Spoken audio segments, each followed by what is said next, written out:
Okay, so ma'am is going to tell you all about what are the difficult situations we feel in the classroom, what teachers should do, and what students should do. So everyone, please pay attention. And ma'am, would you like screen share or camera speaking? Camera, sir. Okay. Okay, ma'am. Over to you now. All the best. Okay. Webinar कार्यक्रम में उपस्थित सभी शिक्षकगण, विद्यार्थीगण एवं अभिभावकगण, सभी लोगों को मेरा बहुत बहुत नमस्कार। मैं अपने स्कूल मैनेजमेंट को धन्यवाद देती हूँ, जिन्होंने इस कार्यक्रम का आयोजन करवाया, जहां पर कि हम सभी शिक्षकगण को और विद्यार्थीगण को एक दूसरे से कुछ सीखने और सिखाने का मौका मिला।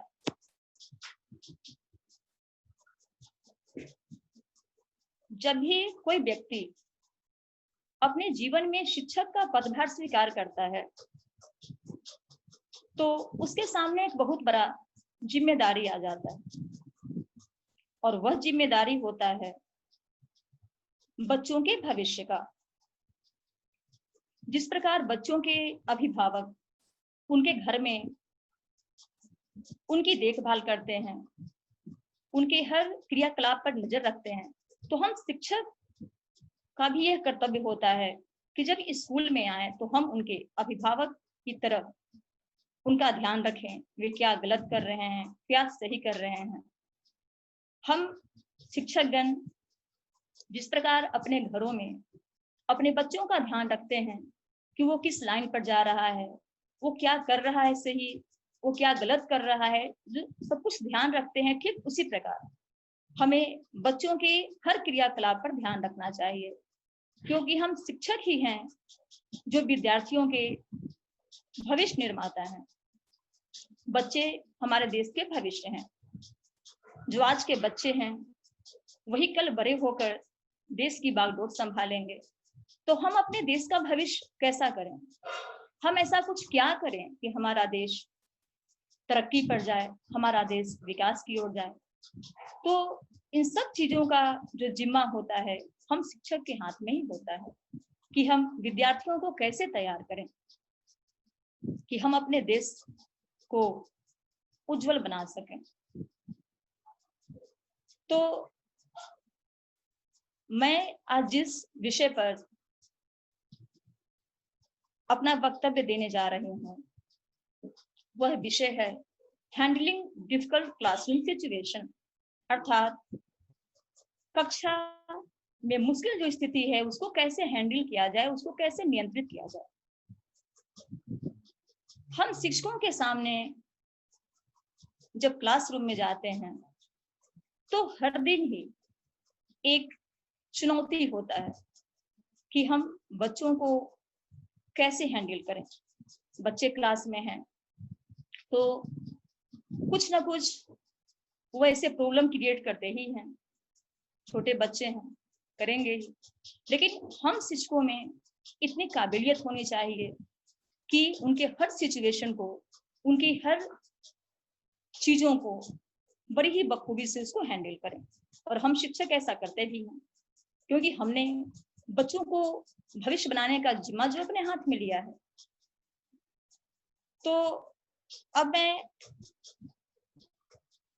एक एक पॉइंट पर फोकस करूंगी कि कैसे हम बच्चों की क्लासरूम में उपस्थित जो डिफिकल्ट सिचुएशन है, मुश्किल स्थितियां हैं, उसको कैसे हम नियंत्रित करें, कैसे हम हैंडल करें।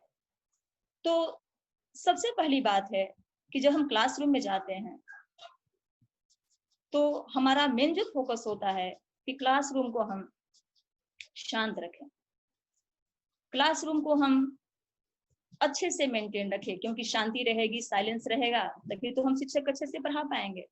मान लीजिए हम कितना भी अच्छा पढ़ाते हैं, हम कितना भी बच्चों को सिखा दें, लेकिन हमारा क्लास अगर शांतिपूर्वक नहीं रहता है तो हमारा पढ़ाई बेकार हो जाता है। तो ऐसी स्थिति में होता क्या है कि कुछ जो हमारे बच्चे हैं वो शरारती होते हैं, कुछ जो बच्चे होते हैं वो क्लास में डिस्टरबेंस क्रिएट करते हैं, एक दूसरे से टॉकिंग करते हैं, कुछ इसी प्रकार की हरकत करते हैं जिससे हम शिक्षक को क्लास में पढ़ाने में प्रॉब्लम होता है। तो अब ऐसी स्थिति में हम शिक्षकों के सामने एक मुश्किल स्थिति होता है कि ऐसे बच्चों का हम क्या करें, हम ऐसा कुछ क्या करें कि हम अपने क्लास में शांति बरकरार रखें। तो मैं कहना चाहूंगी कि ऐसे बच्चों को हम जो भी क्लास में 2-4 तो हर क्लास में ऐसे बच्चे होते ही हैं, ऐसे बच्चों को हम क्लासरूम में सबसे जो फर्स्ट हमारा बेंच होता है उस पर बिठा सकते हैं, ताकि हमारी नजर उस पर हमेशा रह सके कि उनका पेन चल रहा है कि नहीं, उनकी कॉपी भर रही है कि नहीं। अब यहाँ पर क्या होगा कि जब 3-4-5 जो भी बच्चे हैं शरारती, जो बातचीत करते हैं, क्लास को डिस्टर्ब करते हैं, जब एक साथ एक बेंच पर होंगे तो यहाँ तो वो शांत रहेंगे नहीं, यहाँ एक दूसरे का कंप्लेन करना शुरू करेंगे। तो ऐसी स्थिति में हम उनसे कहें कि तुम अपना जो कंप्लेन है वह बोल के मत करो, एक एक कागज निकालो और उस पर लिखो, और जब क्लास का एंड हो, हम शिक्षक क्लास से जाने लगे तो आप पर्ची अपना जो है हमें दे दीजिए। तो इस प्रकार हम क्लास को क्या करेंगे कि हम शांत रख सकते हैं और हम अपनी पढ़ाई को सही से पढ़ा सकते हैं। और जब क्लास से हम जाने लगे तो ऐसे बच्चों का हम जो पर्ची पर जिसने वो लिखा है एक दूसरे का कंप्लेन, उसे लेकर हम अगले दिन उनका क्लास अच्छे से ले सकते हैं। तो इस प्रकार हमारे क्लास में एक शांतिपूर्ण वातावरण होगा जिसमें हम शिक्षक अच्छे से बच्चों को पढ़ा सकते हैं। लेकिन यहाँ फिर थोड़ा सा प्रॉब्लम आता है कि कुछ बच्चों का कंप्लेन होगा कि सर मैम आप उन्हीं बच्चों को हर दिन फर्स्ट बेंच पर क्यों बिठाते हैं, हमें क्यों नहीं बिठाते। तो हम उनको ये बता सकते हैं कि बेटा आप लोग जो पढ़ने वाले होते हो, आप वो जो अच्छे बच्चे हो जो क्लास में शरारत नहीं करते हो, टॉकिंग नहीं करते हो, तो आप पीछे बेंच पर भी बैठो तो आप पढ़ाई कर सकते हो, क्योंकि ऐसे बच्चों के लिए कोई जरूरी नहीं है कि आप फर्स्ट बेंच पर बैठो। पढ़ने वाले बच्चे पीछे बैठ के भी आराम से पढ़ लेते हैं क्योंकि उनका ध्यान तो पढ़ाई में ही रहता है, उनकी कोशिश तो यही रहती है कि हम क्लास में बेस्ट करें। तो इस प्रकार उन बच्चों में भी एक उत्साह आएगा, उनको लगेगा कि सर मैम मेरे बारे में ऐसा सोचते हैं। तो इस प्रकार हम अपने क्लास को शांत रख सकते हैं। अब नेक्स्ट जो हमारे सामने प्रॉब्लम आता है वो है कि हम शिक्षकगण जब बच्चों की होमवर्क चेक करते हैं तो वही कुछ शरारती बच्चे क्लास में वही तो शरारत करते हैं, डिस्टरबेंस क्रिएट करते हैं, तो वे फिर प्रॉब्लम करने लगते हैं जिससे हमें होमवर्क चेक करने में परेशानी होने लगती है। तो ऐसे में हम क्लास का जो मॉनिटर है उसे खड़ा कर दें और कहें कि आप इन लोगों को रीडिंग कराइए, और सिर्फ रीडिंग ही नहीं कराना है बल्कि 1 बाय 1 आप बीच बीच से जिस पैराग्राफ का रीडिंग हो रहा है उसे क्वेश्चन भी कीजिए। इससे जो शरारती बच्चे हैं उनके मन में डर पैदा होगा, उन्हें लगेगा कि हमारा जो मॉनिटर है वो तो मुझसे कहीं से भी क्वेश्चन पूछेगा, तो ऐसी स्थिति में वो पढ़ाई पर ध्यान देगा। इससे भी ज्यादा शरारत करता है तो हम पीछे वाली बेंच पर उसे खड़ा कर देंगे, उसके हाथ में बुक दे देंगे कि अपनी बुक लेकर खड़े हो जाओ, जिससे वो हमें डिस्टर्ब नहीं करेगा और हम आराम से अपनी होमवर्क को चेक कर सकते हैं। इतना करने के बाद भी कुछ 1-2 बच्चे ऐसे होते हैं जिन्हें समझ नहीं आता, छोटे हैं, उन्हें नहीं पता है कि उनकी जिंदगी क्या है, आगे लाइफ में उनके साथ अगर पढ़ाई नहीं करेंगे तो क्या प्रॉब्लम क्रिएट होगा।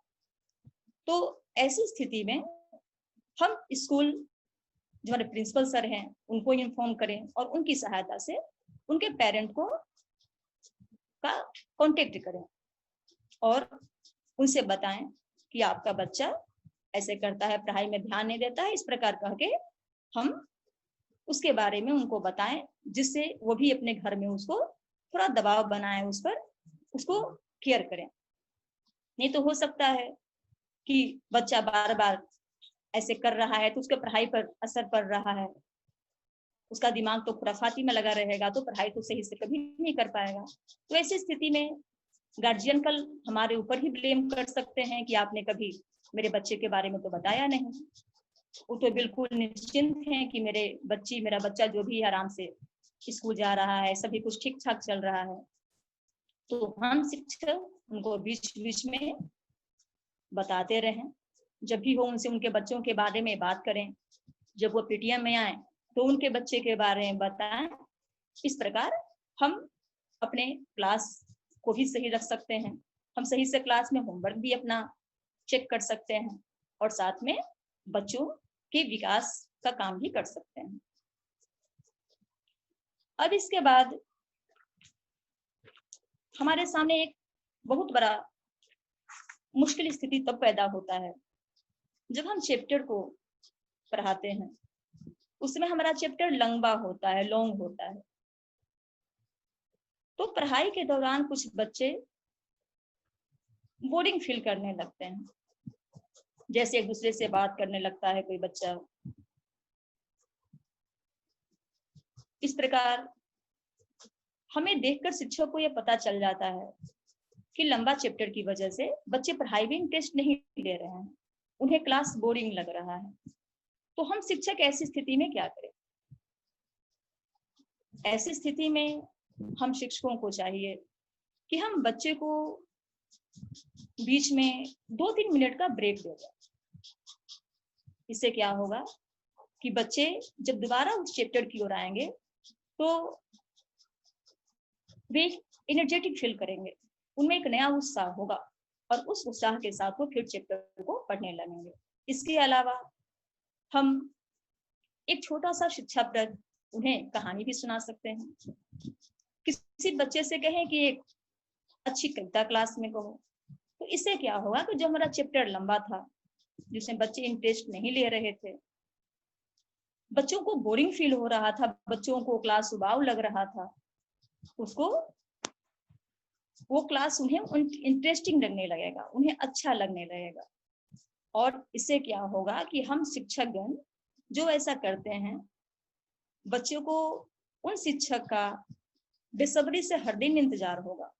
उन्हें लगेगा कि फलां सर फलां मैम तो क्लास में स्टोरी भी सुनाते हैं, क्लास में हमें ब्रेक भी देते हैं, तो उन्हें बड़ा अच्छा लगेगा और हमारे सब्जेक्ट में भी वो अच्छा करेंगे, हमारे करीब आएंगे।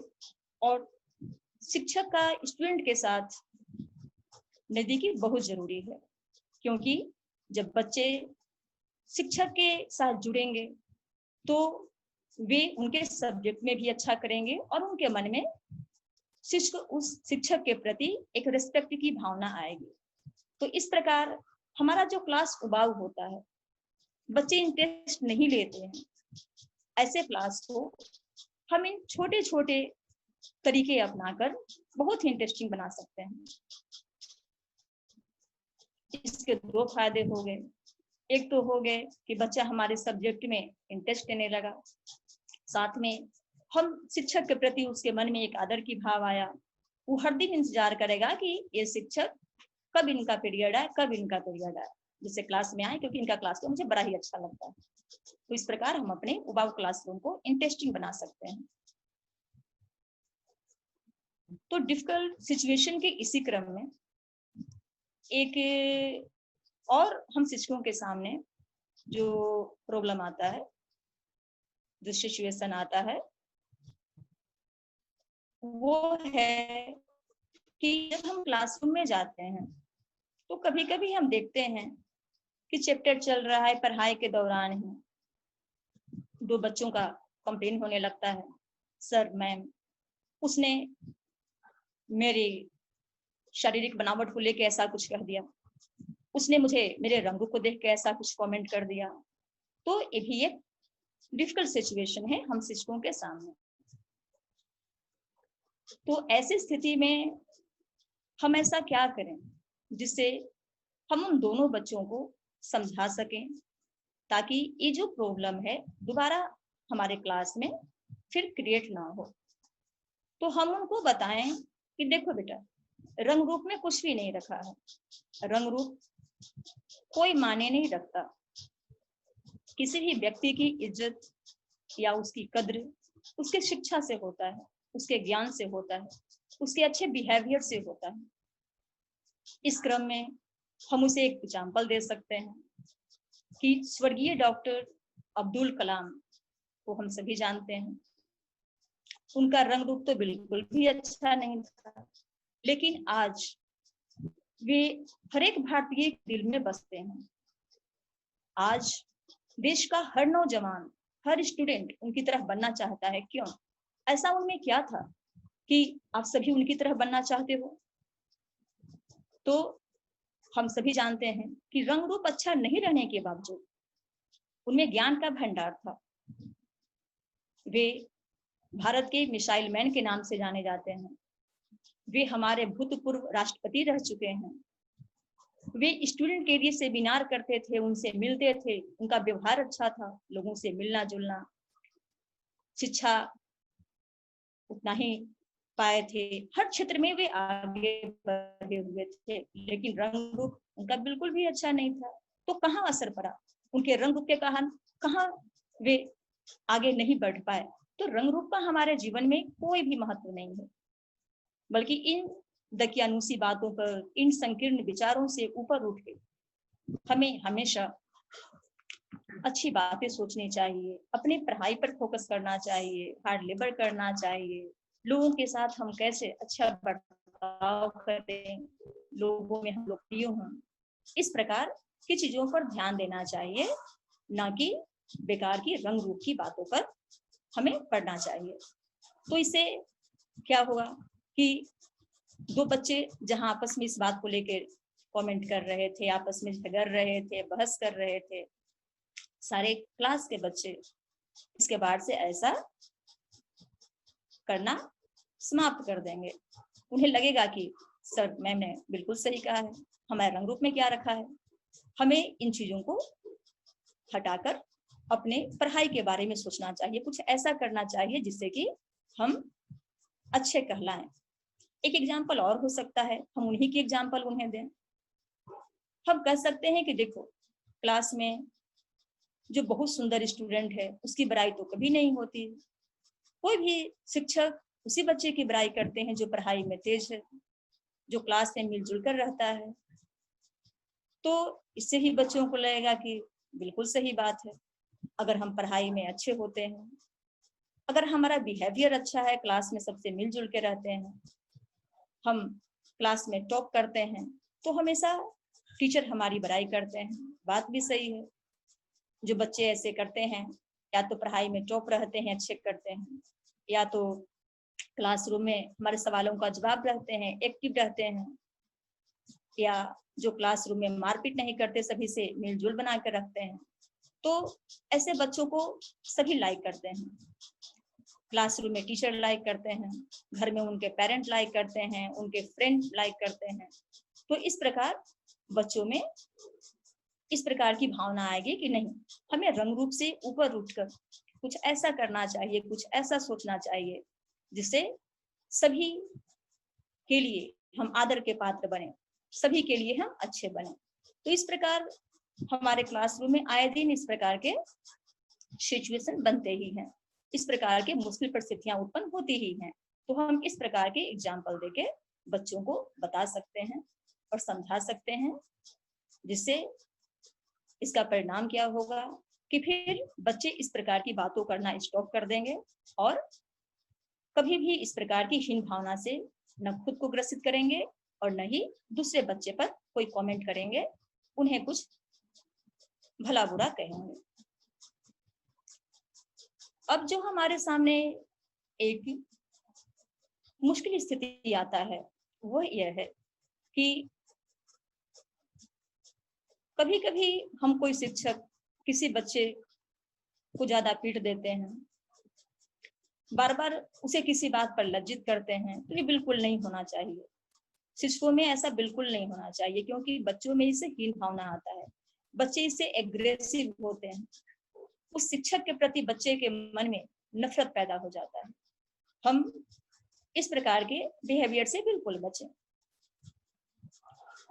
अब इसी क्रम में मैं एक छोटी सी घटना को बताना चाहूंगी। जब मैं भी क्लास 5th में पढ़ती थी, क्योंकि ये जो घटना है बिल्कुल इस टॉपिक से रिलेटेड है, जिससे बच्चे सीख सकते हैं, हम शिक्षक बहुत कुछ ज्ञान प्राप्त कर सकते हैं। तो मैं कहना चाहूंगी कि उस समय मैं क्लास 5th में पढ़ती थी सेंट जोसेफ स्कूल में। वहां पर हमारी एक मैम थी, उनका नाम था रीटा मैम। बहुत ही अच्छी। आज भी जहां भी शिक्षा की बात होती है, जहां भी शिक्षक और विद्यार्थी की बात होती है, तो मैं उन्हें जरूर याद करती हूँ और नमन करती हूँ। तो ऐसा क्या चीज था उनके अंदर कि मैं आज एक पेरेंट बन चुकी हूँ, मैं आज उनकी तरह शिक्षक बन चुकी हूँ। उम्र के इस पड़ाव में भी मैं अपनी रीटा मैम को याद करती हूँ, तो कुछ तो ऐसा रहा होगा। तो मैं उसी लम्हे को, उसी घटना को थोड़ा सा यहाँ पर आप लोगों को बताना चाहूंगी।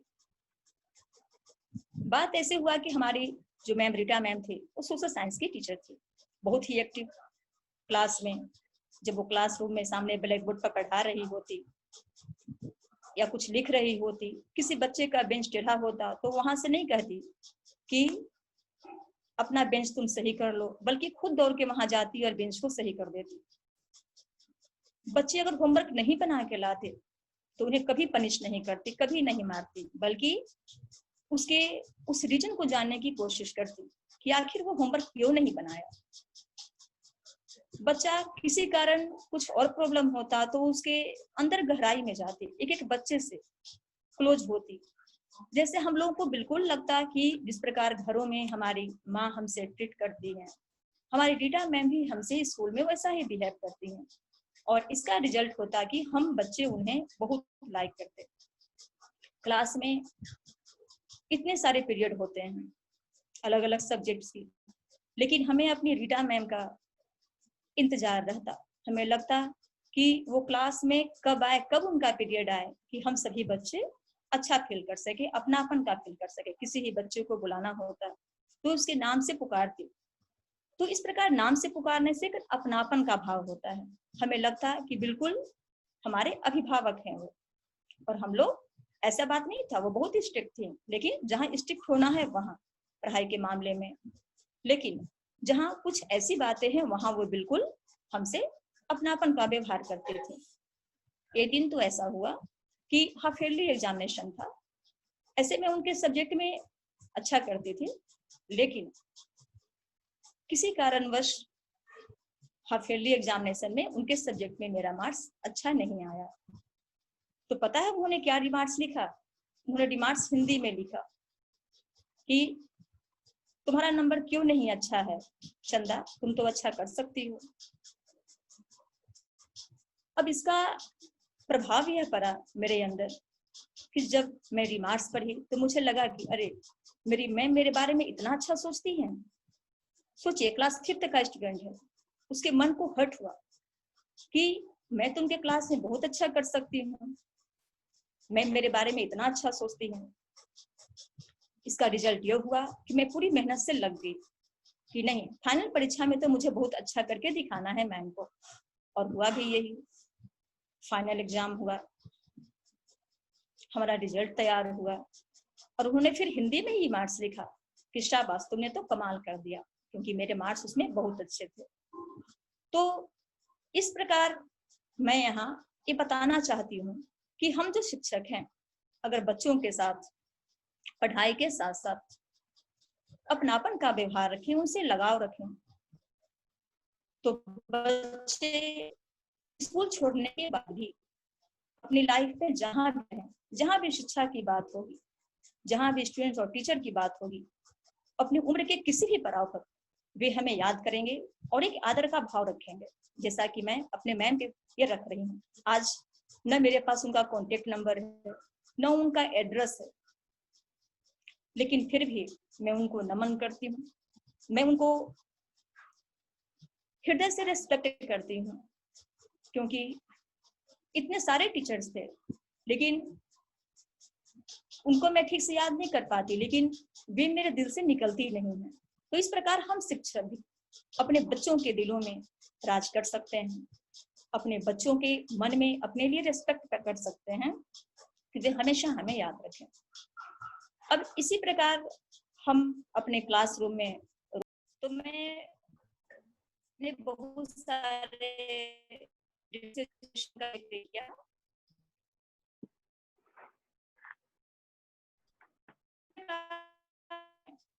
सिचुएशन क्रिएट होते हैं जिनकी लंबी लिस्ट है, जिसको उनको घबराना नहीं चाहिए, क्योंकि हम सिर्फ पढ़ाने क्लास में नहीं जाते हैं, पढ़ाई के साथ साथ बच्चे क्या गलत करें तो उसको हम कैसे सही करें, ये हमारे अंदर होनी चाहिए और हम करते भी हैं।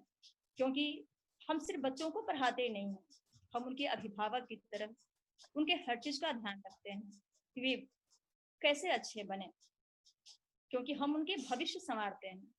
तो हम इन सिचुएशन को हैंडल करते हैं और करेंगे, और अपना जो हमारा ये प्रोफेशन है शिक्षा का, हम गौरवान्वित शिक्षा के क्षेत्र में हमें जगह बनाएंगे कि हम जो शिक्षक हैं हम अपने देश के भविष्य को सुधार सकते हैं, हम अपने देश के भविष्य को ऊंचा कर सकते हैं, अच्छा कर सकते हैं। तो इन्हीं वक्तव्यों के साथ मैं अब यहाँ पर अपना बोलना समाप्त करती हूँ। धन्यवाद।